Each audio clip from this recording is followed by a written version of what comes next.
notice from our union that we're going to be ceasing operations at 3 a.m. Eastern Time today. I don't remember any of the bad times, just the good ones.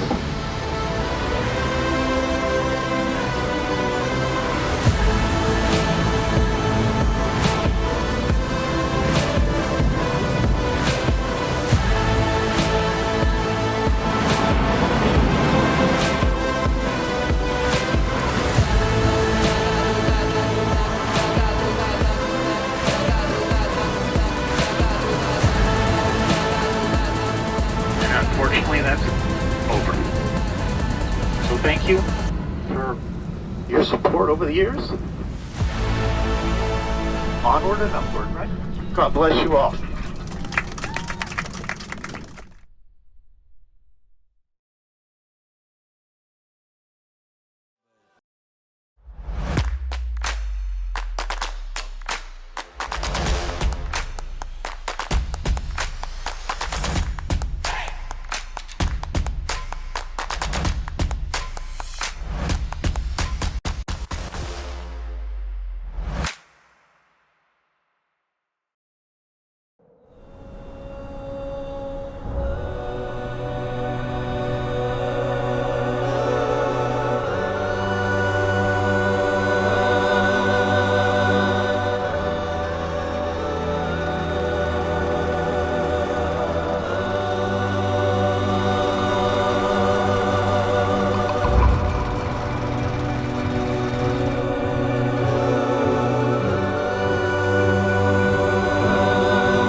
Engine fire.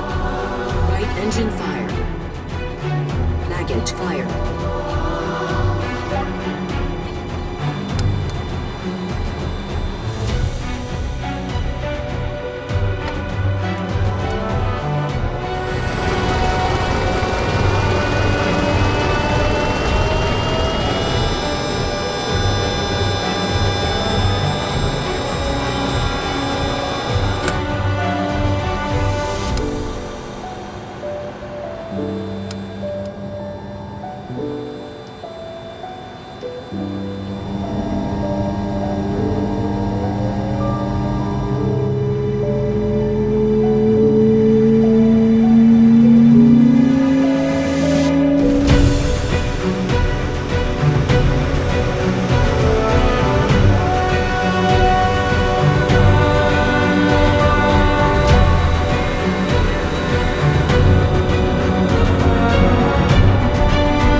Shows you a lot more of the aviation world than you would just expect.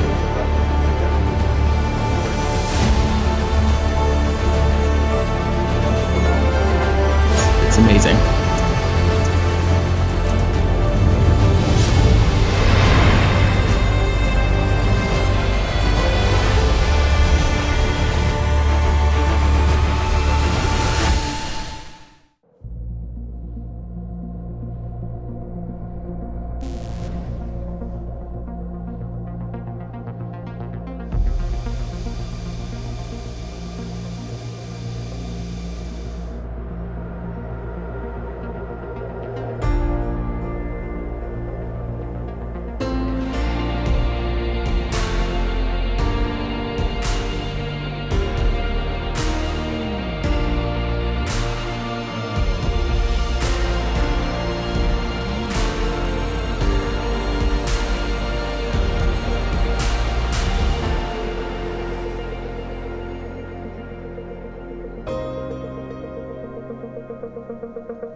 Come fly with Honeycomb Aeronautical.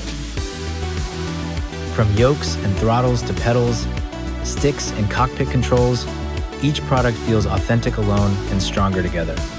General aviation, commercial airliners, training, exploration. Honeycomb gives simmers the tools to go further, learn more, and feel closer to the aircraft they love. One ecosystem, endless ways to fly. Honeycomb Aeronautical. Sim like a pro.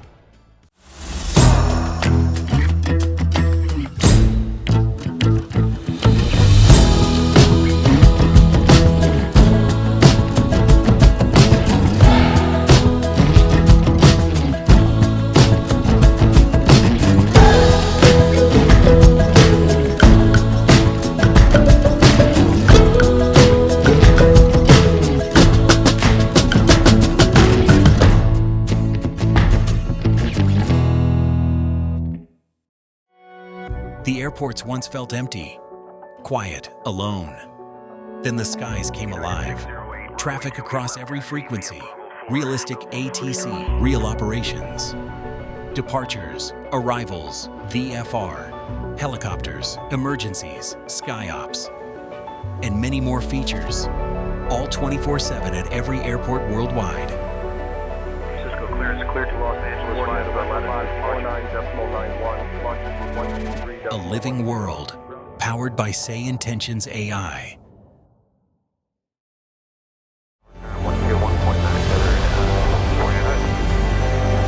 Shows you a lot more of the aviation world than you would just expect.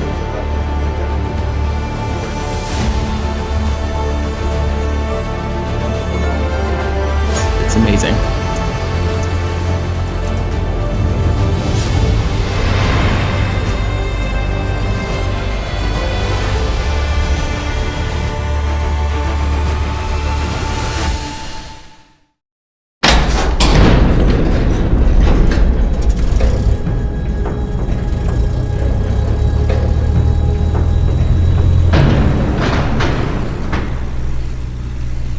You have the controls.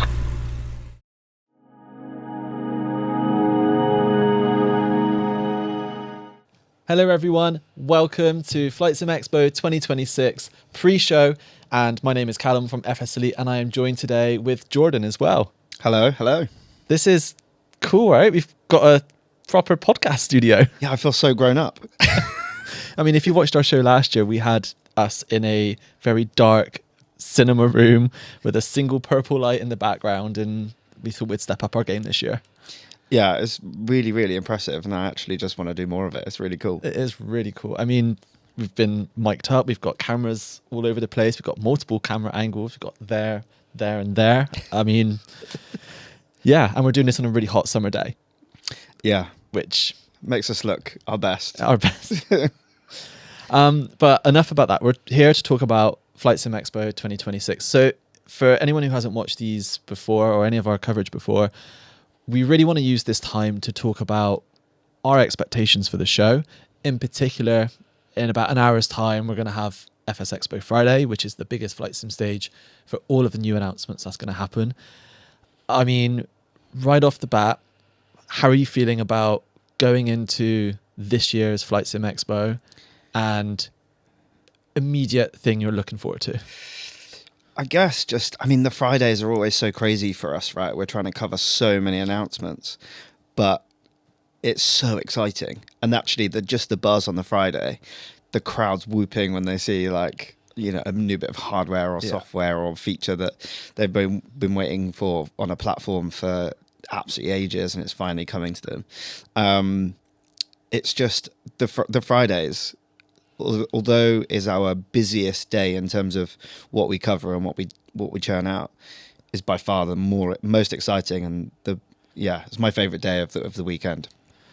I would agree, and I think that hype inspired this whole segment, because I know people are probably going to be at home watching this, and there's a bit of a anticipation and a build up about what's to come, and we've got the list of names here. We're going to talk about that in a minute, but I love the Friday.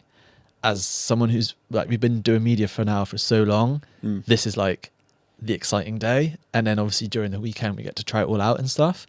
But just to see those big first initial announcements happening on stage is, yeah. And as a video gamer and stuff in the past, like seeing all the E3 presentations and stuff has always got me excited. So I am very keen to see what developers have this year. And I have no idea. I have no idea going into this. Last year I had a bit of a inkling. This year, That was also really mean last year, by the way, because you knew half the things that were being announced and you asked me what were my predictions. I got every single one wrong. Thank you for that. you're well, this year, that game we can still play, and I still have no idea. There we go. I'm going to ask you this year. Okay, fine. So we are recording this end of May. We're about 10 days away from the actual show itself. So as of right now, I have no idea Yeah. at all. 10 days. That's all we've got. It's crazy, isn't it, how quickly it's come along? Every time. And this is earlier than usual. Mm. Last year was near the end of the month. So it kind of felt like we had Yeah. all of June to prepare for it. Whereas this year, I feel like once June hits, that's it. You have to be ready. Yeah. Which is the same for the developers and stuff as well, and all the exhibitors. Yeah. And like for us, we just have to be bodies on the ground. There's only so much we can plan for. But for the developers, actually, they have to get, if they're going to announce something, they've got to get it into a really good place. Otherwise, they risk, delivering it late, which we've seen, of course, or not delivering at all. And we've also seen that. Yeah.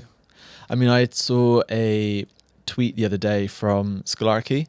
Bit of behind the curtain stuff. Obviously, you need to get your stuff sent to a local warehouse before it then gets shipped from warehouse to the expo itself.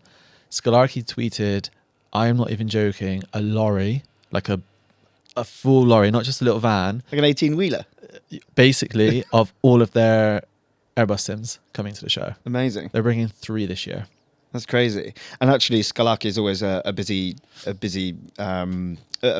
booth, if you want to call it a booth. It's not a booth, is it? They bring a whole front end of an Airbus. This year we've seen they brought 2 flight decks, I think, to FS weekend. Yeah. So they bought the 320 and the 330. And the 330. Always the busiest, but they sell out of their trial 5 minutes to be hands on. Yeah. Month to month ahead of the show. So yeah, be really interesting to see what a third flight deck looks like as well. Hopefully more people get to be a bit more hands on. And full disclosure, and I know you did not, this conversation came up very naturally. So Aviasim, who sponsored this entire pre-show, so huge thank you to Aviasim for this, because thank you. Without that support, we wouldn't be able to be in a really cool studio. But they've partnered with Scholarchy to bring that third simulator with them. Right. So you mentioned 5-minute blocks. This year they're 15-minute blocks. So people can have a real, a longer time with the sim rather than kind of having to immediately take off, fly a quick circuit and then land. You get a little bit more time. And I know the teams are always on hand to kind of guide you. It's not just for someone who knows exactly how to fly an Airbus. It can be for that kid who just has gone, oh, that looks really cool. I want to go try it out. So, and just speaking of Aviasim, they're going to be there. One of the first times they've been at the show. They are really there to push that they're opening so many more flight sim centers within the US. They're quite a recognized name already in Europe. They've got centers in DC, Orlando, basically anywhere that there's been an expo. Either has been an expo or a certain UK airline I might be fond of, go to quite a lot. There's a lot of seemingly... So basically, you're going to spend all your time down route flying flight decks. I have asked, and I think I'm going to try and do some of that. But it's, again, these shows are amazing for being hands-on with things that you're probably not going to buy, because these things cost 25k. It's an aspirational product. Aspirational. But the whole point is you build up, right? So you will start... modular, yeah. And a great example of that is from companies like Wind Control. I know Thrustmaster are going to be on the stage this year. They've got some cool stuff to announce. I don't know what, but they always bring their A game when it comes to FlightSimExpo. Yeah, Thrustmaster's one that actually went a little bit quiet over the last couple of years, right? We've seen this massive boom in, I don't know, the cheaper side, or, the slightly easier products to attain. And Thrustmaster have some really fantastic products out there. And it's been quite strange because actually when you talk about hardware and flight simulation, for it's such a household name for hardware in flight simulation, and to see them kind of go a little bit quiet is a little bit strange. But normally when a developer, whether they're hardware or software, goes quiet, sometimes means that they're going to come back with a big old punch. Yeah. And so that'd be really exciting to see, what is it that they've been working on the last couple of years, where they might position themselves in the market now, because actually at the more cost effective end, it's quite saturated now, and obviously there's some big players like Wing Control. So it'd be really interesting to see kind of where they're positioning themselves in the market now as well. I agree. So before we get into the list of what we think's happening, do you want me to share predictions? How do you want that element to work? Well, I know it was only last year, but I can't really remember what we did last year. You basically put me on the spot and said, what do you think this person's going to do? What do you think the biggest hardware announcement's going to be? What are you looking forward to? So, what's the one thing that you think most people are going to be most excited about next year? What's your prediction? Okay, looking at the list. So I think... Okay, so maybe not so much a prediction because some of it's already happened, right? So Navigraph, with their announcement of the Flight Radar 24 data, I think so far we've seen 2 companies confirm working with it. So obviously we've got the free traffic injection company, FSTL. Can't remember the rest of the letters in that off the top of my head. And then obviously Beyond ATC as well. They've both announced partnerships with them. Because Navigraph are, from my understanding, offering that API for free to the developers, I don't think we've seen like the end of integration. I think Navigraph won't invest heavily into something like that API data. Obviously, they're going to get hopefully a increase in subscriptions because obviously now there's use for it beyond charts or beyond FMS data. But there must be some other big plans coming. And I'm hoping that FlightSimExpo will be the start of more to come, not just from Navigraph, but potentially other players in the market as well. Because I think once that API opens up for basically the best resource for real-world flight data, developers can use that for all sorts of things. ATC, schedules, traffic injection, doing random route generation stuff, implementing better for things like call signs and all those elements that we crave from real world information now can be part of the sim through this API. So I really think there's going to be a lot of that type of thing to come. I think that's a really interesting point about the kind of, particularly like the scheduling and stuff. There's lots of historical data that airline schedules from about 5 years ago that are easily sort of purchased at a much cheaper price point. But actually, there's some products out for flight simulators or flight simulation in general that utilize that data to give you a random flight, or even the virtual airlines use that data, but it can be quite costly. So actually, that partnership may even be a more cost-effective way of creating those communities and making sure that everyone can enjoy that rather than just those that buy the schedules themselves. Yeah, and I've always felt, again personally, Navigraph have been very selective about where they partner in the future. I mean, they purchased SimBrief or made SimBrief part of Navigraph. Now with this, they are I feel like they always make very wise decisions that don't just benefit them as a business, but do benefit us wholly as a community. I would love to see Navigraph do something with SimBrief to make it better. I think SimBrief's great anyway as a tool. It's phenomenal and it's kind of the industry standard for us. But I do remember the days of PFPX and how cool as a ops tool that was, Mm. it'd be nice to see a little bit more from them for that. So maybe, again, another prediction. I know they've been working on some stuff anyway with SimBrief. Obviously, Navigraph have got the Academy as well. So always big things from them. So I think we'll see some cool stuff from Navigraph. How many of their team do you reckon are going to turn up? They always arrive in a busload, don't they, to the show? Literally. So it's always nice to see. Don't know. They got a decent sized booth, not the biggest. I always feel like booth space doesn't always equal bigger teams Yeah. or more announcements and stuff, but it is an indication of what approach they're trying to take for the show. And I think that's what we need to remember, is that whilst Expo is a awesome opportunity for everyone, it is a marketing beat. And for some people, this is about going big and making a real statement. And that statement could be from booth space, it could be from on-stage announcements, or it could be a combination of everything as well. So I feel like if you kind of dabble with all of it, you have cool stuff to bring. And then also you talk about big things at the show.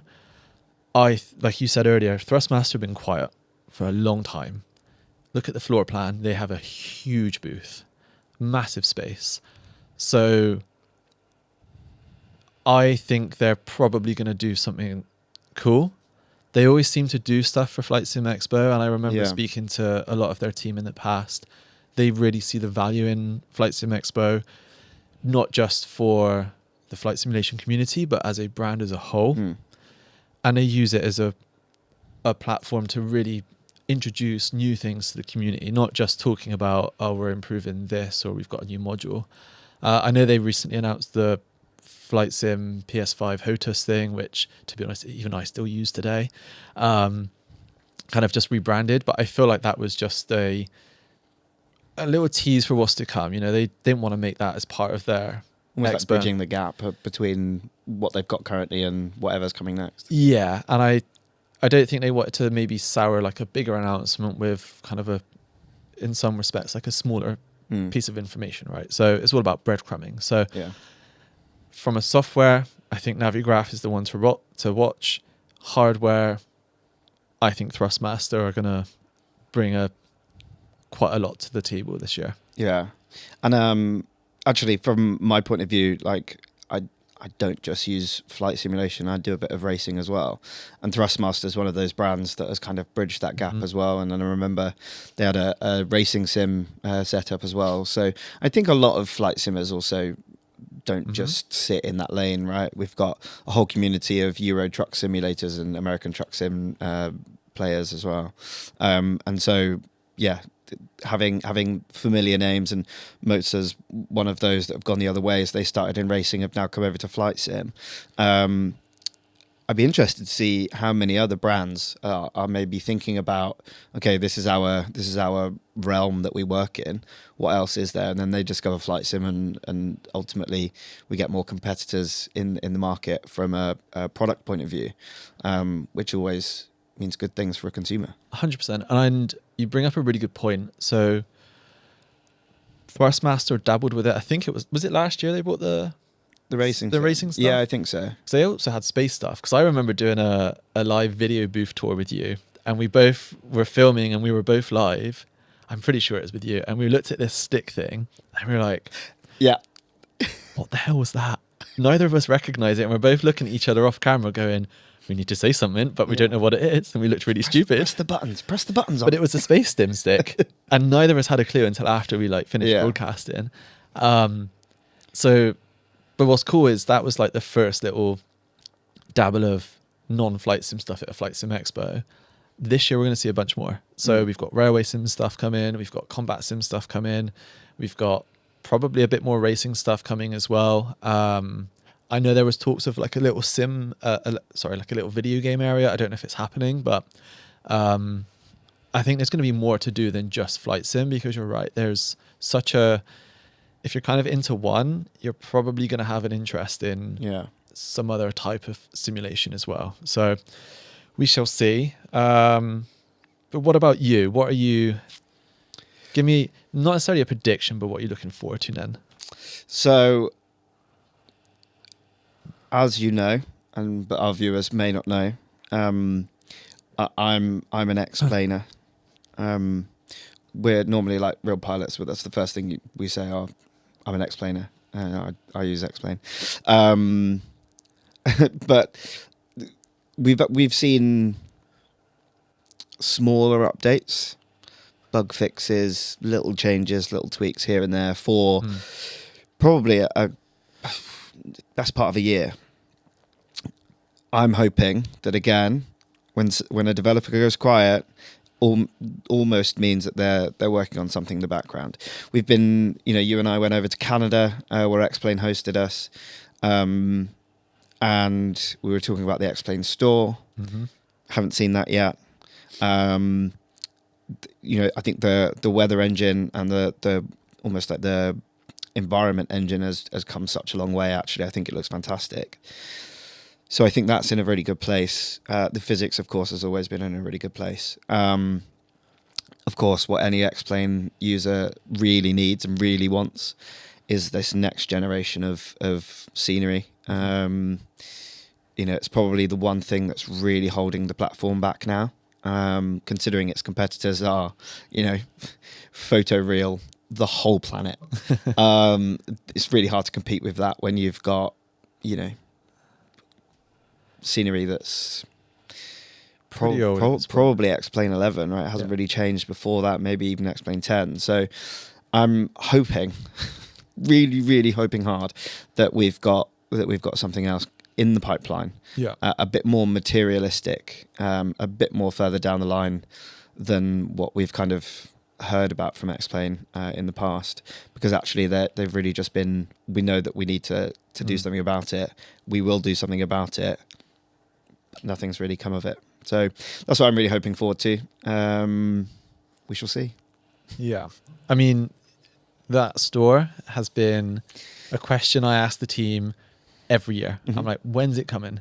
Because it was kind of, I wouldn't say it was sold to us as though it's almost there, but it certainly felt like it was closer than, we still haven't heard of anything since that trip we did in Canada. And the only actual material change that we've seen to the platform in terms of the store is that you get unique user IDs now that you log in on the platform. And that's it.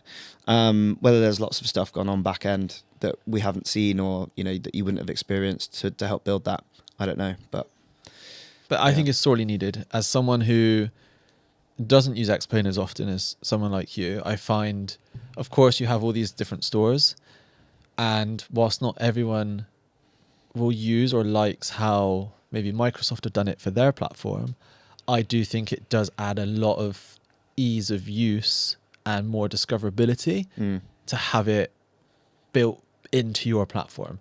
So I think it would be such a wise move for the X-Plane team to really move on with that, and it would be amazing to see it in a much more official capacity, because when you and I saw it, it was something we could talk about, but it was kind of a behind closed doors type of developer only thing, whereas now I think maybe having it announced at a more public show would generate a lot more interest and maybe garner some more feedback to get it over the line finally from the Laminar team. Yeah, and I think once you announce something, there's always that pressure now to deliver. Yeah. I mean, I'm sure you've felt that firsthand, right? Yep. So it's hard. I know that the team internally has grown a fair bit in the last few years. It seems like their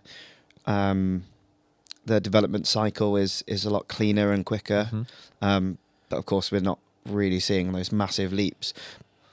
I say their team have got bigger. It's still such a small team for what they do. Yeah. They're competing in a really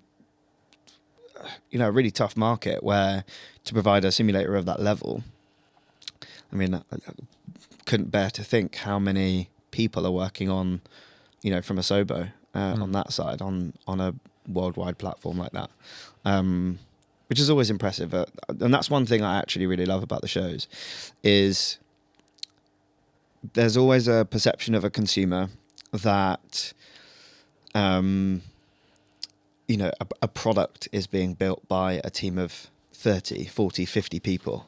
Sometimes it's just one person with a passion. Yeah. And one thing that actually where most of these developers start, if not always. They're flight simmers first and foremost that also notice that, oh, they haven't got their favorite aircraft in the sim. I'm going to make it. Yeah. And then that's where it all starts. So going to the shows and meeting the faces behind the product, I think is actually quite special. There's not a lot of places that will happen. You know, it's not as if you can, I don't know, you go to a restaurant and you meet your your favorite exec chef that you've seen on TV and stuff like that. You can really get up close and personal with these developers and see the human behind the product, which is really nice. And they'll probably tell you things that you never even knew about that product. Yeah. That that behind the scenes stuff. I haven't published it yet. It'll probably be published before this is out anyway. But I just wrote an article about why attend FlightSimExpo, and usually when we've done these in the past, there's always been a bit of a like listicle type of thing. You get to try out hardware, you get to watch the latest announcements, you get to meet us, you get to meet. Well, that's not the list, but like as much as that is all true, it's always been duh. I tried to do a little bit more of a different approach this year and spoke a little bit more about kind of why I go, or not just because we want to go and like cover all the media and stuff, but like what do I do when I'm not in front of the camera or when I'm not on stage or anything like that. And for me, the biggest thing I utilize at these shows is discoverability. And you can look at a floor plan, you can look at a list of all these developers and stuff, and there's gonna be at least 5 to 10 different names on that list who I've never heard of in my life. And as someone who lives and breathes all of this stuff all of the time, I get really excited about new names, and I'm like, okay, cool, what do you do? And I remember last year we bumped into some Korean hardware maker. Do you remember that guy? And it was just a random table in the middle of the show floor. It didn't even feel like a booth. It just like, this guy just rocked up and plonked this on a table. But it was really cool. And it was motorized, and it was like totally unique to things that you'd never seen before. And so that moment stuck with me because that's just one of many examples of, well, firstly of hardware, but also the software stuff as well. And I think, love it or hate it, AI is having a big impact on making these apps a lot quicker. I don't necessarily agree that I want every app to be vibe coded. I don't want every app to be vibe coded, but it's helping things come along. And I'm not saying what we will see is going to be that standard, but I think we're going to see a lot more unique products because of the use of this type of technology as well. So yeah, I'm really looking forward to walking around and not knowing what this person does and going, tell me what you do. And then to see that passion come through as well is always been a very unique experience. Yeah, because you're just, I can't remember the numbers that they get through the door, but it's thousands of people that love the same thing that you do. Yeah. So whether it's a developer that's got a booth or presenting something, or whether it's someone that you might have talked to online maybe, or your favorite content producer, they're all here for one reason. Yeah. And you share that passion, and you can really tell that kind of excitement on that Friday kind of spills into the show on the Saturday and Sunday, because it's my favorite weekend. These shows, my favorite weekends of the year, because in my day job I don't get to talk about this stuff. I don't get to nerd out. Sometimes I very rarely get to fly and try these products and stuff like that. So just spending a whole weekend nerding out, talking about flight sim for the whole weekend, and no one there is going to get bored. Yeah. You can talk to your family or your partner about flight sim, but if they're not a flight simmer, they're just going to turn off and, goes over their head. So that's one of my favorite things as well. 100%. Getting to nerd out. And I, again, very conscious, most people watching this are probably at home, not necessarily experiencing the in-person type. I like to think we do a decent job at providing a lot of coverage. Equally, you mentioned his content creators, they're out there recording everything, and I find it so impressive how they can also go from like every single booth and like try out everything and provide that feedback to people as well. So even if you are at home, don't feel like you're missing out on stuff, because people at the show will be able to share their experiences for people at home as well.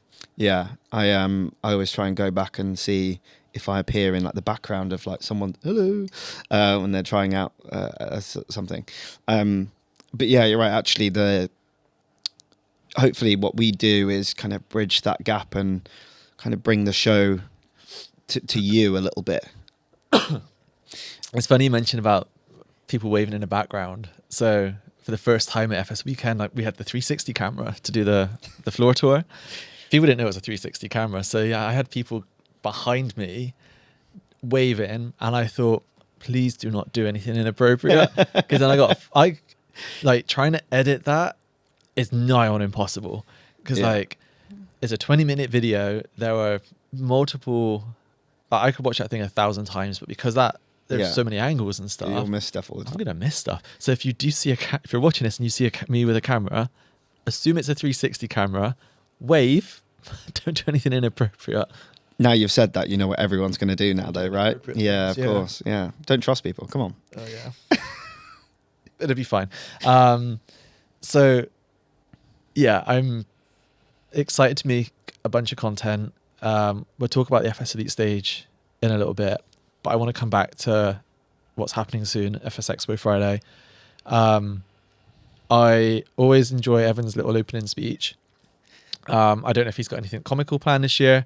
I know a couple of years ago, I will be slightly disappointed if it's not comical. He's always got something up his sleeve. So we'll see what happens this year. And yeah, just diving straight in. So we've talked a little bit about predictions from Thrustmaster. So I'm just going to kind of rattle a few names off, and then we can kind of just talk about maybe what we'll see or what they've teased in the past. So I'll do a couple of software ones. So Parallel 42, Say Intentions, INI Builds, and Plain English. Thoughts? Expectations? INI, obviously a huge brand name in the space now, and have been for a few years. Again, like the things that they've, you know, partnered with sort of Microsoft have been good. We've seen, you know, they almost cover all aspects of flight simulation, right? They've got aircraft and scenery now. But I mean, I want something meaty and big. You know, when they first came onto the scene in terms of aircraft development, was of course with X-Plane. The A300. I mean, not to cut you off, but even before that, they announced the A380. Well, this is what I was going to say, right? So their fidelity and the aircraft was so good, so amazingly in depth. And then they teased this A380, and it got me so excited.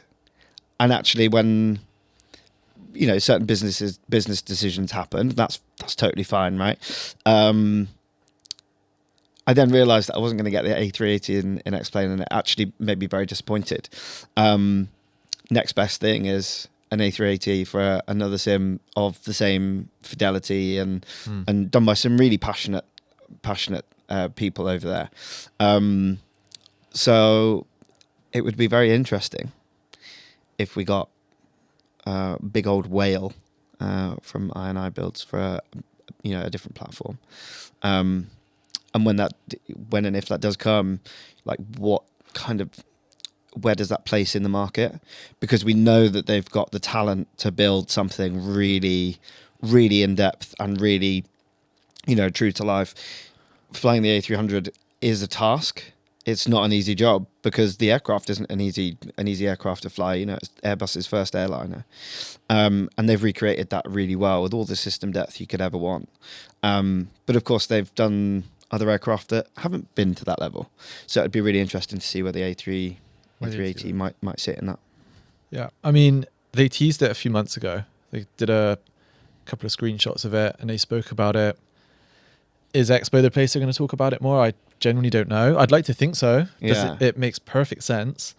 What I do strongly believe, in fact, it's almost confirmed at this point because they're partnering with Synaptic on the A220. So kind of, it'd be really cool to see the big Airbus and the little Airbus in the same context of the show. Again, I don't know what they plan on doing. I know they plan on talking about the 220. To what level? No idea. Yeah. I mean, this time last year, we sat down with the guys at Synaptic, and actually, was it hands-on? Did they bought one there, right? Yeah. It's been a year. We still haven't. Those guys are so talented and passionate. Yeah. Like, we hadn't met them until the show last year, and one of our guys, Trevor, did a fantastic interview with their team. And I didn't realize quite how young they were, which is not to disrespect, talent, youth, age, whatever. But yeah, like they just knew their stuff so well, and they were very, very like detail oriented in kind of their answers, their expectations. It was almost like they had PR training. Right, in the thing, and they were. It was just really surprising to see, surprising in a really good way. Because, like you, I mean, they're a team of young guys, and just really passionate, really knowledgeable. Yeah, and they have created a really fantastic product from what we've seen. Just need it. Just need it in our own hands now. But they've been teasing a lot on social media. It's going to be a booth, and again, it's a double booth, so hopefully a couple of stations for us to try it out on. Parallel 42, love those guys. I think they're fascinating because they always seem to just surprise and delight.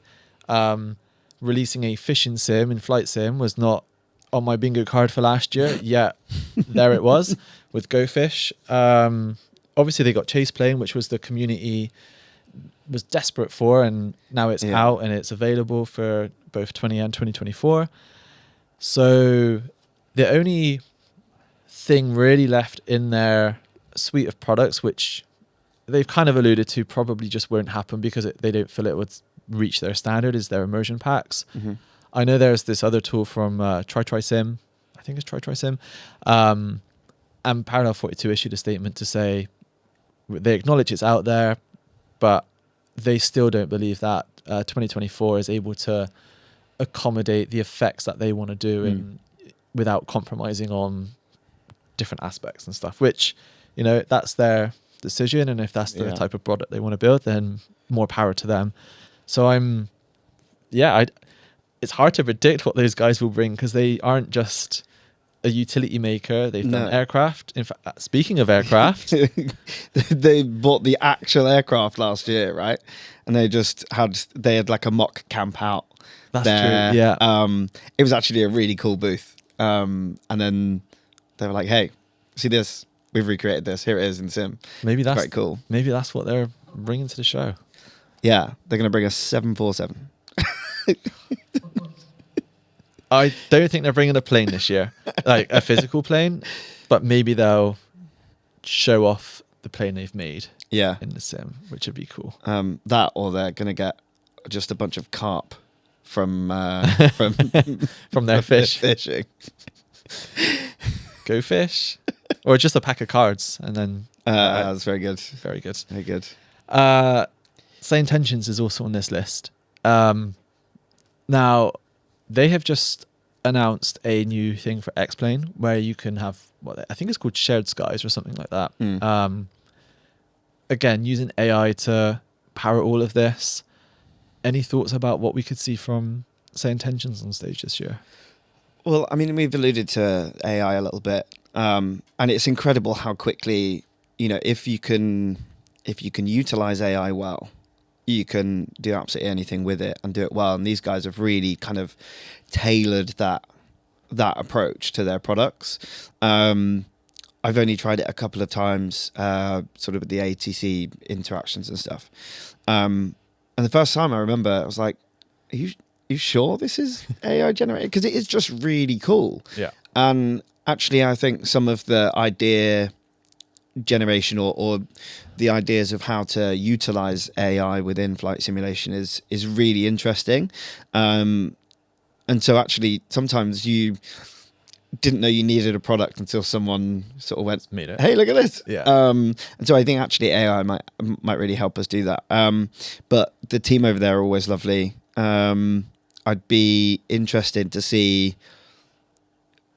how quickly their development cycle is, because actually they're pretty good at delivering what they say, but also not announcing something too early, so you have to wait. Yeah, because last year 3 they years had until the like a app for your phone or something. Yeah. I think their biggest challenge is communicating to the market what their products do. And I know that they've put in a lot of work recently. They've just revamped their website to simplify that communication to people. And if they start to add more stuff to the table, it gets a bit worrying that it's, because if you say intentions to someone, they think it's an ATC tool, but actually it's far more than just air traffic control. So I'm very curious to see if they do announce something, what impact that has on that whole mindset about what this product will be. Or maybe it's something completely away from their current like subscription model. And I know they've got Entourage, which is their more standalone thing, but maybe there's a new branch of products coming out from them. But like you say, AI is helping make things come a lot quicker, and they're very good at, hey, we've got something, here it is. So maybe a surprise release on stage, that'd be really cool. I also think that his delivery is very good. Yes, Brian is exceptional. You go back to the phone app. He was saying, and actually I think it plays a lot with a lot of flight simmers, is that sometimes you set up a flight and then you go, oh, why don't we go out for dinner? And then you're there checking your phone and you're seeing where your flight is, and then you get told off. So you're like, okay, fine. Normally you don't know what to do, but with that integration, you pause your flight on your phone and you don't get into further trouble. I think his delivery of sort of delivering his products on the stage is actually quite captivating. Yeah. But as you said, sometimes simplicity is key when you're talking about your own products, because actually it does a lot, and it's really hard to get that over if you've never tried it. I mean, they've got a stage this year at the show on the weekend, so kind of similar to what we've got. They've got their own thing. It's not to do with getting developers up and stuff. It's more, I think they want to talk about their products a little bit more in depth. They have Tuto Murphy coming up to do some talks with them as well about AI and just their products as a whole, and some other cool stuff as well. So it'd be interesting to see and to watch some of those presentations back as well. From experience, 10 minutes on the FSExpo Friday is not a lot of time. So I don't know how long they've got, but it usually varies between 10 to 20 minutes. So, and typically, 10 minutes of that is explaining who you are, what you do. And, it's hard because you want to figure out, well, I want to talk about my new stuff, but people need to know who I am first. And not, the 1,200 people in the room might not know who you are. So, so plain English was another one. I think their tools to help make learning about acronyms and flying as a whole is super useful, as we see more and more people come into this space through Xbox and PlayStation. I think tools like them are essential to make sure that we all have a bit more of a better basic understanding. Very curious as to what they're going to talk about on stage. One thing I will just very quickly mention as an aside, this year things ran a little bit differently in order to come up on stage. Did you know about this? I did not. So every year, all these developers want to come up on stage and talk about their cool products. Problem is time. Yeah. So the organizers can only have so many people come up, right? And when you've got a lot of demand, it's very hard for the organizers to go yes, yes, yes, no. Yeah. And they don't want to pick favorites. So this year they had a judging panel. So they had all the applications come in, in his applications, there was like a space for not necessarily what you're going to announce, but an idea of what people can expect. And then I don't know who was in the panel, but we had a member of our team on the panel. It wasn't me, it was Dan, one of our editors, and then a whole bunch of other creators and other, I would say, influential people within the community who have high standards. So all these people who've been picked have demonstrated or said that they have something cool to happen. So not to like build up high expectations or anything, but I think we all see a very different caliber to stuff than what we've seen potentially in previous years. Because I think people have realized now that this is a platform to talk about cool new stuff, not just to talk about the thing you released like 12 months ago. Yeah. And, that is only, it makes the experience from a consumer better because, it's a jam-packed day. You're sat in that seat for a long time, knowing that everything is going to be pretty awesome that comes along is only going to be better for you and more exciting. But it also means that more people, like from the developer side, are, vying for that stage time. Yeah. And means that everything that they announce is going to have to be of a certain level. I think a lot of developers, and they have done for a long time now, is that they've waited until one of the big shows to announce something. And I think they'll be, way more conscious of what and how they do that now, given, it's prime time on that stage.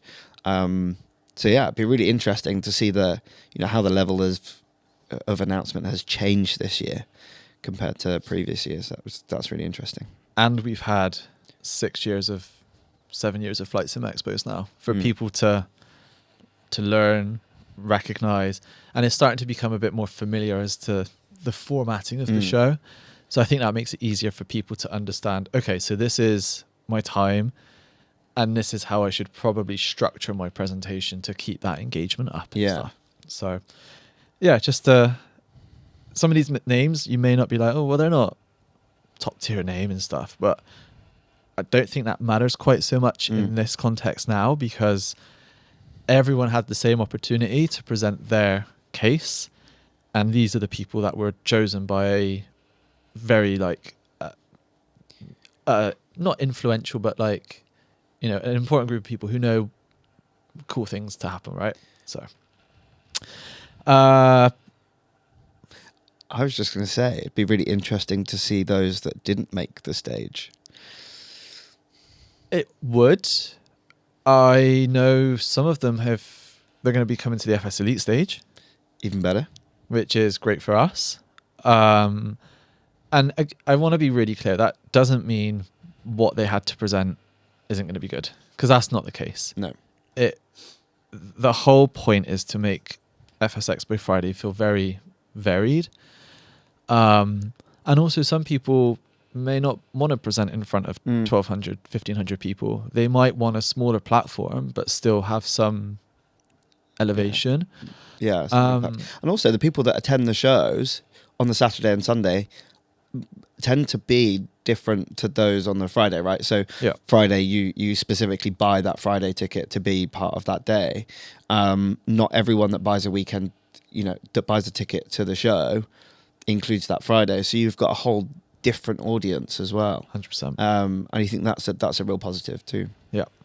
And just on the subject of Friday being a very different show, for the first time ever, the exhibit floor is going to be open after FSExpo Friday.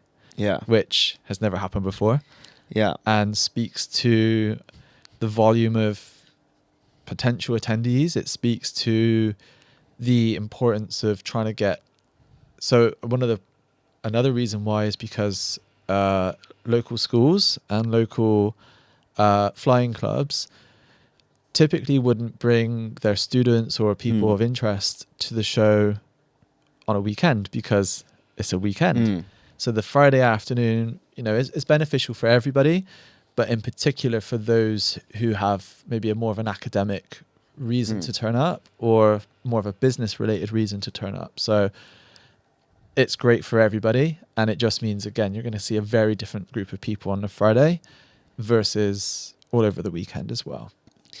Reminds me of so I volunteer at an air show, not virtual one, a real one with real What? planes and Real things. I know. And the Fridays are always the day where you get like the scouts and the cubs and the schools and stuff like that. Just as you said that, I was like, yeah, it's just like a real air show. But this is the point. There should be different groups of, whether that be kids, whether that be like students from the flying clubs and stuff. But again, it's just new audiences, and just going back to plain English, that's going to be a real great thing for them to see, because if they've never really got into aviation before, that's going to be a really cool tool for them to help. Yeah. And speaking of schools, I know you've already done a trip out to the venue, and you've seen where the show is going to be. It was an empty venue at the time, right? They're packing up some like card show trading card thing. Oh, cool. Big space for a trading card convention, but then equally big space for a flight sim convention. So. Listen, we see it as this little tiny pocket in the gaming industry, but actually there's a lot of people here. Yeah. So there's one thing I've actually learned over the last sort of, I don't know, way too long now, because I've been simming for way too long, is that it's always way bigger as an industry, as a niche, as a market, than a lot of people think. Yeah. I think a lot of people really underestimate how many people are there.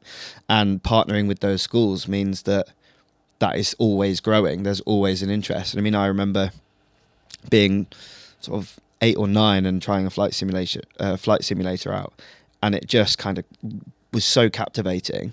And I'm still doing it now, and so having those younger people discover flight simulation means new entrants to market, new customers for developers, and just a much bigger community. And it's always a positive. But yeah, going back to your visit, you visited a school, Minnetonka High School, yeah. And Minnetonka, sorry, but yeah, they had like proper sims. Oh my god! So the story behind that is, we went to film the city, we went to film the exhibition hall, and the school was kind of if we had time on the final day, we would go out to the school and do some filming. And to be quite honest with you, I didn't do any research into the school itself. It was kind of, it'd be cool. It'd be really nice to chat to them. And it was really privileged to be invited, of course. When I got there, and I've never been to a high school anyway, because why would I have been to a reason to go to a high school in America? But so didn't know what to expect. You see other things in films and stuff, and I'm like, this does not feel like a high school like you see on films and stuff. And I was reassured, like, this is a very fancy high school. And they talked about their flight simulation program and how they had a couple of PCs set up, and then they had this other department where they had a real big flight sim. And from experience, when you're told that it's a PC with maybe some like SciTech yokes from like years 90s. and years ago. So, and this is all said with like the greatest of respect, because schools are not necessarily the place for high tech, cool equipment, right? Running FS 2004 Century of Flight. Yeah. And when I got to this, we met the guy who's in charge of it all, and Scott is a wonderful guy. In fact, he's going to be doing some presentations for us on the Friday over the weekend on the FSElite stage. And anyway, we walk into this room, and it's like your typical classroom. It's quite big. It's got all these spaces and stuff. But I kid you not, all around the edge of this one classroom, I think it was 17 flight sims. And I don't mean just like crappy yokes or anything like that. Yeah. This was honeycomb decked out. So the Alpha, the Bravo, and the Charlie. Wow. With a 65-inch TV, and there were 17 of them or 16 of them in this one room. Incredible. And it blew us all away because I don't think even Evan and Greg, who I was with at the time, had no idea that it was this tense. And of course, because they grew up in North America. Like for us, we would have just gone, American schools really invest in stuff. Whereas they've obviously not had that experience either. And I imagine it's the same in Canada for Evan as well. But like, yeah, that's why I said like North America. The continent. The continent of things. Sorry, Evan. So really cool. Spent some time in there. And then Scott was like, do you want to go to the other bit? And I'm like, oh, okay, cool. Like, and then everyone was hyping this up. Like the head teacher was hyping it up. Some other person was hyping it up. And I'm like, yeah, it'd be cool. Now that I'm somewhat impressed by this, I was like, my hype was still pretty tempered, right? Anyway, we get to the thing and there's 3, not just 1, not 2, but 3 Redbird full motion flight sims on the second floor of this secondary building. Not even like the main school campus, this secondary building that they had just recently built like a year ago. Just to house these flight sims. And it was like a science and business department. But yeah, they had a dedicated flight sim room. And they had, it reminded me of going into like an ops center at my airline where they have like flight radar on the screens and stuff. Like they had this whole setup in the whole classroom. And then there was another 5 or 6 flight sim rigs like we saw in the other place in this room as well. And then they had a downstairs section, which I always forget about because suddenly the triple setup was more impressive. But yeah, like it was such a cool experience, and it's really cool the high school are coming to the show this year. Nice. Did you have a go in The Sims, by the way? Yes, there's footage of. I didn't fly it. The guy who took us on the city tour did because he'd never flown a flight sim before, but he did really cool. We did through Vegas and everything. But yeah, we had a great time, and Scott's going to be up on stage, and Scott, he uses Microsoft Flight Sim to talk about historical things in the world as well. So he'll tell his students, right, I need you to recreate this historical event from like one of the wars and stuff, and then he will hand make objects, or he'll get them off FlightSim.to, inject them into the sim and get his students just to look for it, and their assignment is to fly, take screenshots, and then submit it. That's incredible. So there's a really cool talk happening on the weekend about all of this, so you can watch it live or you can check it out on demand. But anyway, but it's stuff like that I think brings a lot of credit to flight simulation. So we shall see what happens. Yeah, I mean, just really quickly, the whole globe is experiencing a pilot shortage. Mm-hmm. And we've got people in our team that were flight simmers, then went and got a job at an airline, but also do a 8-hour sector, come home and start the sim up, right? Flight simulation is such a key entry to real world aviation. It can only mean good things for us. I agree. And having it open on a Friday means that these people can come, then amazing. We're going to see another jump within the community as well, which is great. I want to get back to FSExpo Friday. We've been talking for a while and we've barely scratched the surface of who's to come. So I'm going to read out some more names. I'm going to do hardware. So we've got VirtualFly, FlightSim.com. We've talked about Thrustmaster a little bit. Meridian GMT, Mozart. Where to start? Because that's pretty an extensive list. That's a pretty good list, isn't it? Mozart. We saw some pretty good mock-ups, and they were mock-ups they didn't turn on. They've got a, I don't want to say a G1000 because I don't think it is a G1000, but it's slightly bigger. But you know what I mean. The general aviation... like the panel for the panel maps and stuff. Radios and stuff. Maps. They've shown that it's a real to scale size panel. I've got some Mozart hardware. The build quality of them are just phenomenal. You can tell that in the AB9 weight. I mean, it's a force feedback stick, but it's a weighty stick. They've also showed what else did they show last year or this year? Earlier this year, they have Airbus style autopilot controls and an FMS, or it's not an FMS, but it's a MCDU. Thanks. So they've kind of joined that market as well. And actually, I think they're probably the most common products in like hardware terms that have been done by multiple vendors now. It's going to be quite hard to choose. They're all at, some of them are at really high price points. Others aren't. I mean, probably the most popular one is the wind control ones. Just really interesting to see the differences and the unique differences. I love pushing a button physically. There's a really, really satisfying click from the Mozart stuff. What else they come around with? They've got a large manufacturing team. They've got a large R&D team because they come from that racing sim side of things. And they use a lot of that tech as well into the flight sim stuff, right? Yeah. What's really strange, and I didn't realise this, someone told me, is that the AB9, the force feedback stick, you can click a button in the bridge utility on your PC, and it turns into a gear shift, a gated gear shift. Oh, which wow. Blew my mind.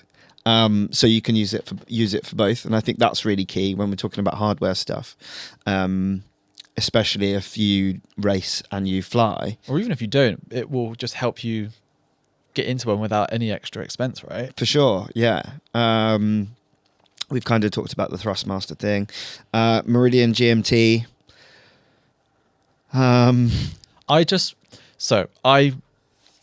This is like now year 2 of Meridian, and I would just want them to see it release a product. Yes. I think their controller pad is probably, I don't want to say it's my favorite because it's obviously not finished, but in terms of how much like a game controller it is, it is my favorite for that reason. Like, it's a substantial controller, isn't it? Yes, I think others have done really good jobs on creating a kind of a device in your hand that is so much more comfortable than trying to like have a joystick and all that stuff on your lap if you're on a console. Yeah. But also the features in those game pads for flight simulation, you've got to whack like 8 or 9 different controls in a pad the same size as traditional Xbox controller. That's a really difficult thing to do. Yeah. So I'd agree with you.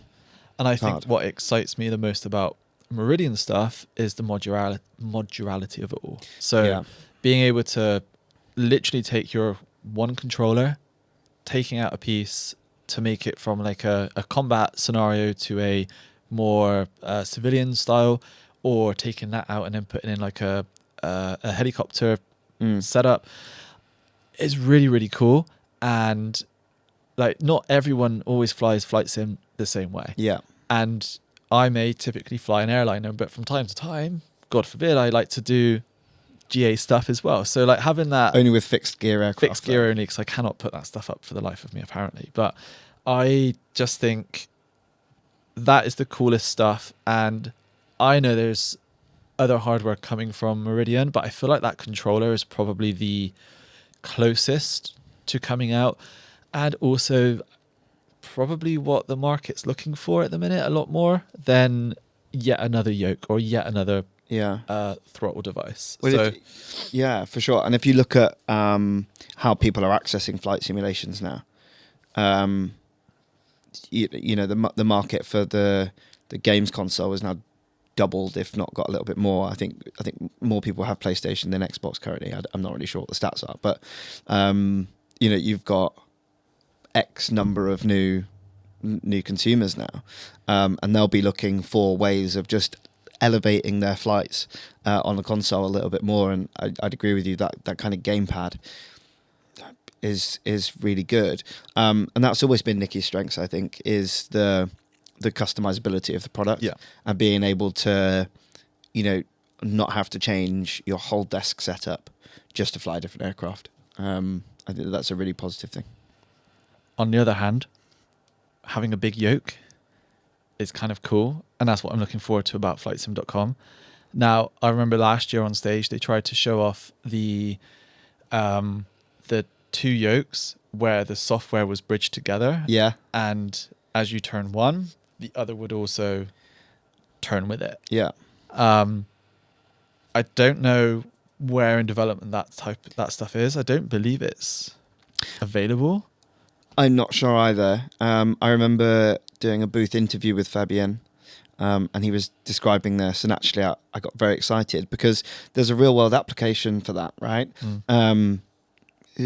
Fabien's Singaporean, I believe, and a registered CFI. So I could be in London, he could be where he lives. That was it. It was not just in the same room, was it? And over the internet, it's almost like you're sat next to each other and we're doing steep turns, and he could be teaching us, not just one-on-one, but he could link one yoke up to 30 other yokes and do like a whole class. A whole class. I think that's imagine absolutely phenomenal. Yeah. Having that type of technology. Maybe that's why they're coming to the show. Yeah, imagine like Scott leading the teach and then having all these students have the same feel to it. Wow. And the fact that it's a force feedback yoke is always good because, when you're trimming the aircraft out, that pressure relieves.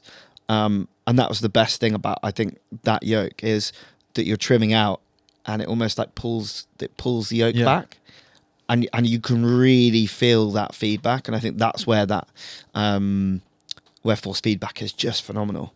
I mean, back in the day, like early 2000s, really early 2000s, I had a Microsoft Sidewinder Force Feedback Pro. Oh yeah. And when it broke, I was like, what else am I gonna use? There was nothing. Only until 20 odd years later that force feedback's now coming back, and I'm just so excited about it all. Yeah, really good stuff. And just to speak about force feedback, Virtual Fly with their Yoke of the Yoke Neo, their branding confuses me sometimes, but they talked about that at FS Weekend, and again, very premium, very high spec. Yeah. So certainly not for everybody, but oh man, like using that at FS Weekend was incredible. So I'm hoping to see a little bit more of that on the show floor this year, and also maybe them talk a little bit about it on the stage. Yeah, their build quality is just phenomenal, and I know that they again like to build sims for the sort of professional market, to teach people to fly, and the benefit of that is that you can have that same spec in your house. Fantastic, right? Yeah. And I think what's really cool is we've just spoken about 4 different hardware manufacturers, and they've all got very, very different perspectives on both price, type of product, and like market that they're trying to capture. So regardless of what you may be watching the show for, there's probably going to be something that will appeal to you as a flight simmer, but also your wallet as well. Yeah. It doesn't have to be super expensive stuff. There is kind of that full spectrum of things to purchase as well. I always find there is a rather large disparity of what I actually want and what I can afford. Otherwise, I'd have a Skolaki 330 in your bedroom, shipped in a big lorry. Yeah, an 18-wheeler. Exactly. I'd be single, but I'd be happy. So that's most of the hardware covered. One interesting element this year is, so on the show floor, there's now going to be a combat area, not physical combat. Just with your force feedback yoke. Just punching people in the head. But for flying, that'd be hilarious. Just someone doing taekwondo in the middle of the thing. No, I almost picture it like the Hunger Games. We've got like a bit of all the hardware in the middle. You rush in. You rush in, grab the heaviest thing. Grab the heaviest. I'd end up with like an FMS with me or something. Oh, great. What am I going to do with that? Or just a keyboard. Just whacking people over the head with a keyboard. I'd get a mouse. Yeah. Wireless. useless. Yeah. Yeah, you wouldn't even get a wired one. No. Damn. Or just a little USB dongle. So one of the things I'm most looking forward to this year is the combat arena on the show floor. So Granelli Designs, who've made stuff for DCS, have sponsored this whole area. I don't know what this area looks like, but firstly they got a stage presence, which to me indicates they've probably got something to show. And then they've got a big booth. So going back on the feedback, They're your indicators. they're my indicators that they've got something cool to show off. I am not a big combat pilot at all. So I don't know if you have any. Thank goodness. I know. So, I don't know if you've got any thoughts on what it could be, but I will say it will probably be cool because they have the two things that will tick the box for me. Yeah, I mean, so I'm always a little bit daunted by DCS. It's really hard to because you can't just Control E, engine on, fly around, right? It's intense. You've really got to read the manuals. It's really hard to get into, and even the kind of entry level aircraft in DCS is really tough. Let alone the third party stuff. But actually, the more and more I engage with DCS and the platform, the more things start to really kind of make sense. And then you realize that, just flying an aircraft at that speed and making sure that you get home safely without any combat is hard enough. Yeah. Then you have to weaponize it and go and shoot your friends down. So actually, I am excited to probably learn more from people like Granelli Designs, and maybe spend a bit more time around people that know what they're doing. That know what they're doing, right? So again, whatever it is, combat arena sounds incredible. So whatever they do, I'm definitely gonna spend some time with them. It could be that maybe they do live dogfights in DCS on a local network. Which I won't be engaging with because I'd definitely lose really quickly. It could be anything, but Combat Arena. It's got a cool name to it. What a cool title. Yeah. But yeah, maybe I'll get really distracted if it's dogfighting. I watch videos of that stuff all the time. It's so fast. So fast. Yeah. And one thing I like about DCS is the kind of like the debrief after. It reminds me of Top Gun, where they debrief their flights and stuff. So I'm looking forward to whatever they bring, because it would be really disappointing if it was not combatty with that name. Yeah, I mean the whole point of it is to show that off. I think you're right about DCS. It is very, very technical, which I know people love and respect, and that is what they want from DCS. Yeah. Sometimes I think it could be a little bit too intimidating for someone new to come along. For sure. Which is why I'm also very keen to see a little bit more from a company called Combat Pilot, and we've seen them a few times at the show in the past. So I believe it's still very much chasing element of realism for like aerial dogfighting and stuff like that. But I think there's probably more of a, not simplistic, but it's designed to be a little bit more approachable and a little bit more accessible for people who've never really done anything like that before. So they've got stage presence, they've got a booth. The guy also previously worked on, what's it called? ILS Storm. IL2 Sturmovik. That's it, yeah. So there's already a pedigree of experience behind Combat Pilot. So again, this is like the third year I think it's turned up to FlightSimExpo, and every year you see it, you do see that like gradual improvement in change and new features and functionality. So yeah, again, very excited to see what they've got to come, and with all this hardware being made, is there going to be a lot more like tighter integration with those elements too. And going back to Combat Pilot, it just goes to show that even with, real good background, working on the team at IL2 Stemovic and stuff, sometimes it is just one guy. And so I think as a community, maybe we could be a little bit nicer to some developers, when certain things aren't released as quickly as we want it. Yeah. I think our passion comes across differently sometimes. I agree. And I remember having conversations with both small, medium, and large developers about these shows being scary in the sense of, well, everyone leaves nasty comments about us online, so surely they're going to come and tell us that to our face. And I'm like, I don't think so. I think people online are very different to people in person. And why would you spend all that time, money, and energy to make your way to a flight sim show just to go, I don't like your stuff? Yeah.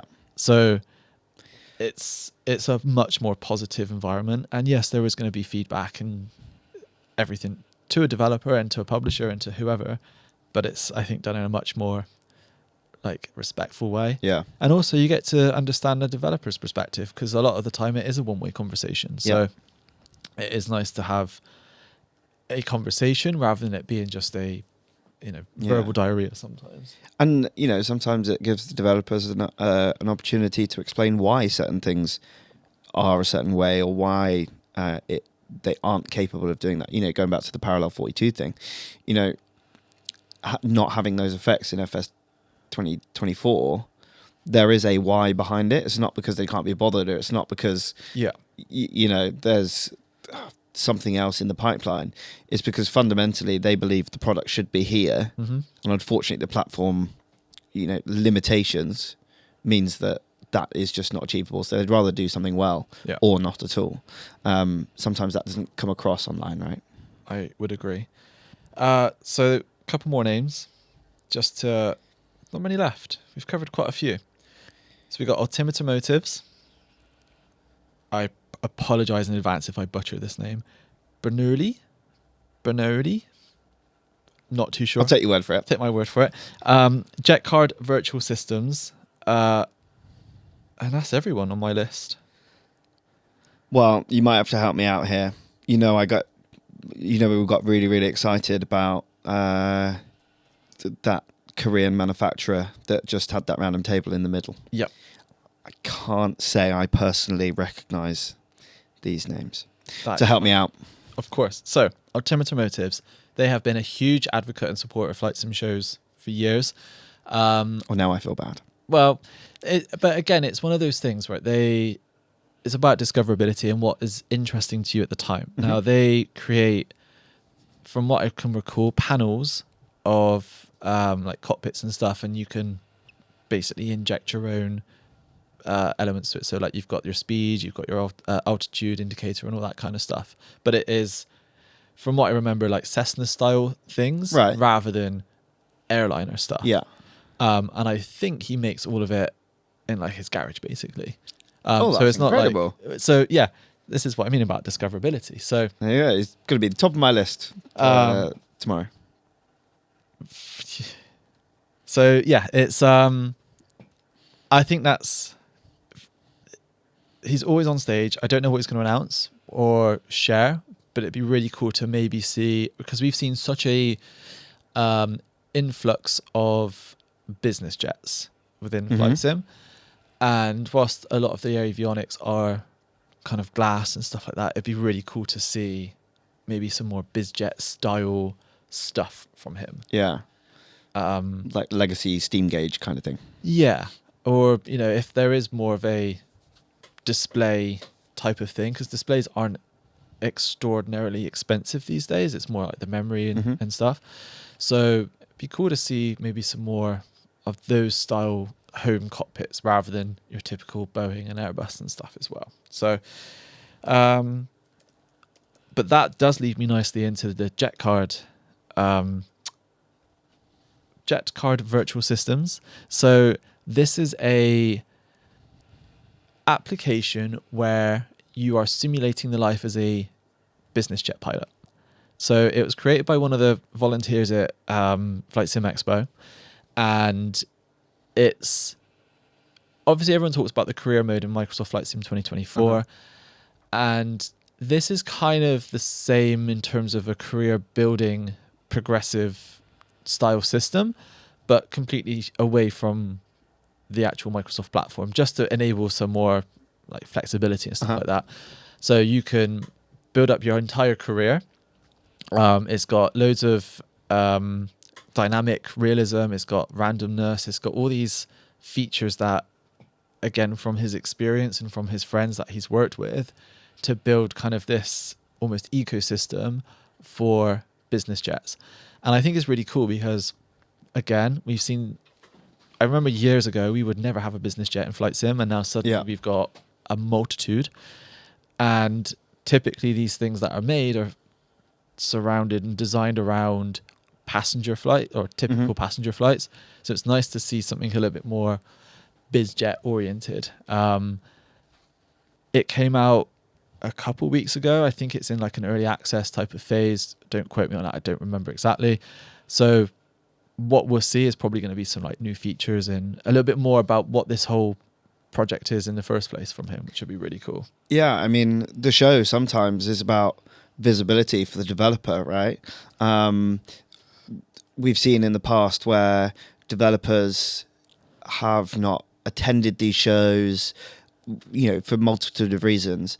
And then when they attend one show, it's not because they have a booth, it's just because they want to see what it's about. And they're almost a little bit fickle sometimes of going, ooh, like, ooh, shall I invest in a booth? But sometimes it's just about getting your brand out there, getting that visibility. Like you said, if they've got some time on the stage, they spend the first quarter of that telling people who they are. Even if it's, you know, Asobo or Microsoft, right? There's guaranteed to be one person in the room that has never seen Yorg or, you know. So it's really interesting. Sometimes it's just about getting your face out there and just seeing what's around. Yeah, I agree. So the last one on that list, Nerdy, still think I'm butchering the name, but okay. So again, very much like what Plain English do, they are all about trying to educate and help people understand different terminology, different phases of flight, and again, using technology and AI and all that stuff to help people understand exactly what's going on. So again, a panel of people looked at all these applications and went, that sounds cool. We want to see that on stage. So I could not even begin to fathom what they have to talk about, but it should be pretty cool. Well, we're here for it, right? I've never been disappointed by any announcements on the Friday. Nope. Sure, I've had questions, but I've never gone, well, that was a waste of 20 minutes. Like they've all really thought about like how they could use that time best. And I think I'm just really excited. Me too. I am really, really excited. One name I haven't mentioned, big name, Microsoft. Oh. They're not on the list. When you said a big name, I didn't think that big. Oh, but one of the biggest. They're not on the list officially. Unofficially, I don't know either. But would they not do something? Do you not think? Because they didn't attend last year. No, they didn't attend because they were obviously busy dealing with the Microsoft 2024 fallout and making sure that was in a good place, right? They're back this year. They have a booth, big booth.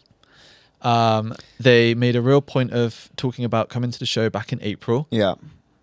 I just feel, even if they don't, they did a talk on the FSElite stage at FS Weekend. It just would be weird if there was nothing from them. Yeah. Not even like a little trailer for, I'm not saying they need to change the internet and change the world and have Flight Sim 28 or whatever announced, because I just don't see that happening. And if they were to announce that, it certainly wouldn't be at FlightSimExpo. No. No, if history tells us anything, we know it won't be. Yeah. Sometimes it's the same weekend, but it won't be at the event that we'll be at. No.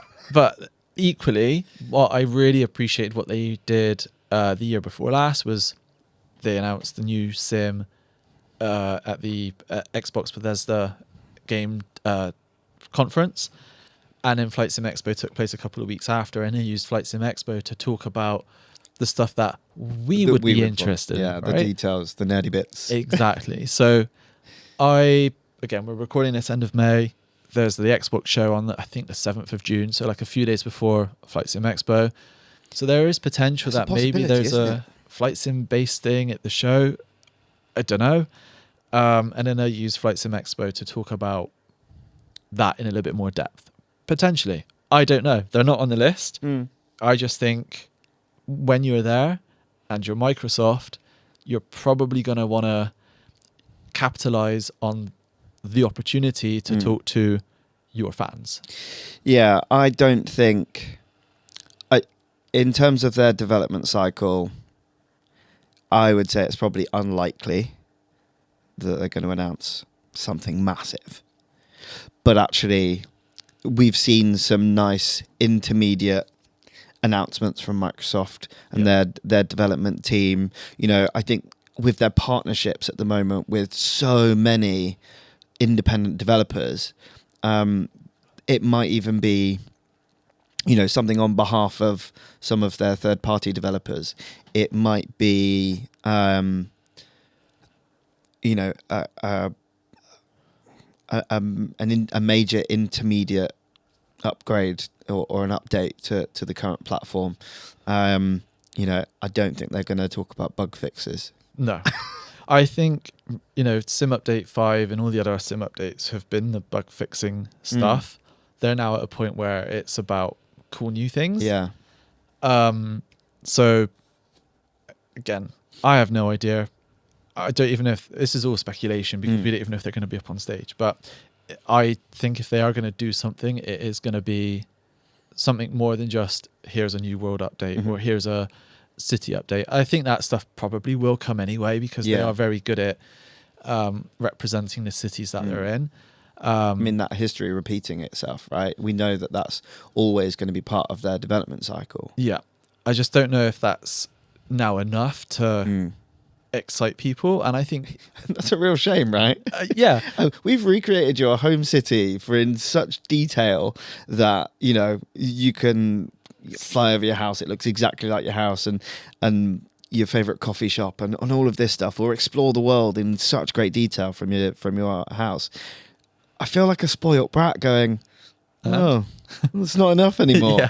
You know, and if I could tell my 9-year-old self that this is what flight simulation is going to be, you'd be beside yourself. I think he may have just passed out, you know, like, so sometimes we take it for granted quite a lot, right? We do. Yeah. So that's, again, I really don't know. I like to think that they would use the time appropriately. I mean, they talked about VR and stuff. I don't think that gets spoken about enough. I think it's really cool. I think being on PlayStation makes it really cool. I know there's a lot of discourse around Xbox exclusivity and all that stuff, but I am also of the opinion a wider appeal is a wider appeal. And also, like, it was an exclusive for such a long time on Xbox. Yeah. Like, you've had your fun. I mean, you can tell that I'm a PS5 user there, right? And now I can actually use Microsoft Flight Sim on my console. Yeah. It's a whole conversation in itself, but to use FlightSimExpo as your platform would be appreciated by the fans. It would be appreciated by the community, and it would be something that I think just makes sense. But again, it doesn't need to be earth-shattering news. It'd be really cool to see them up on stage at some point.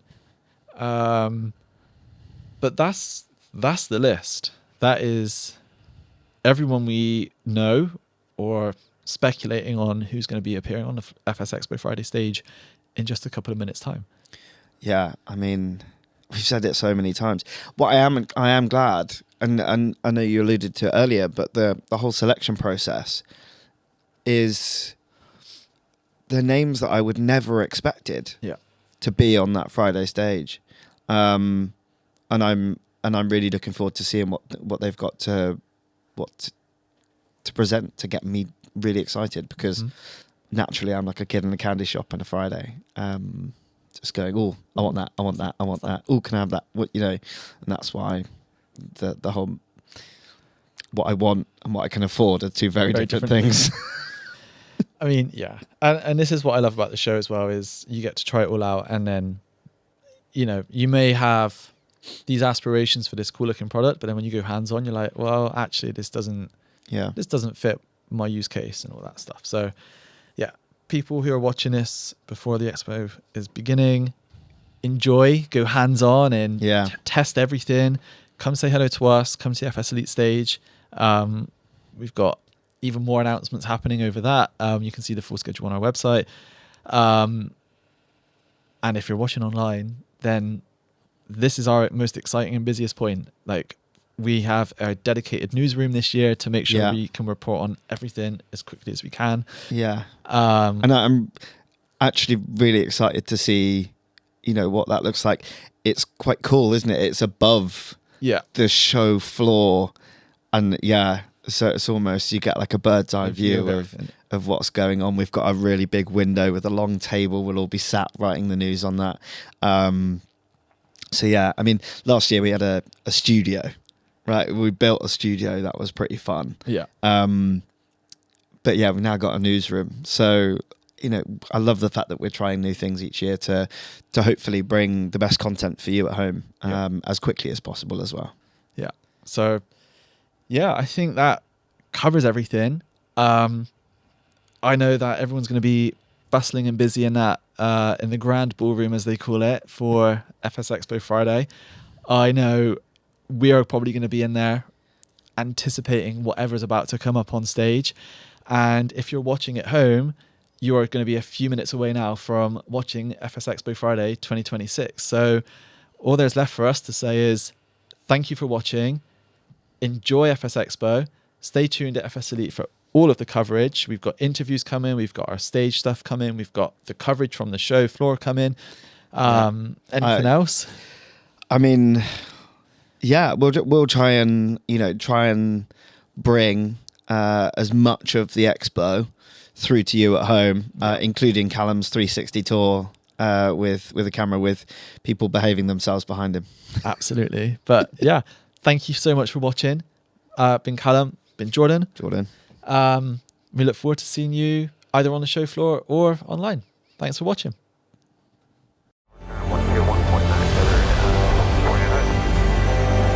Shows you a lot more of the aviation world than you would just expect.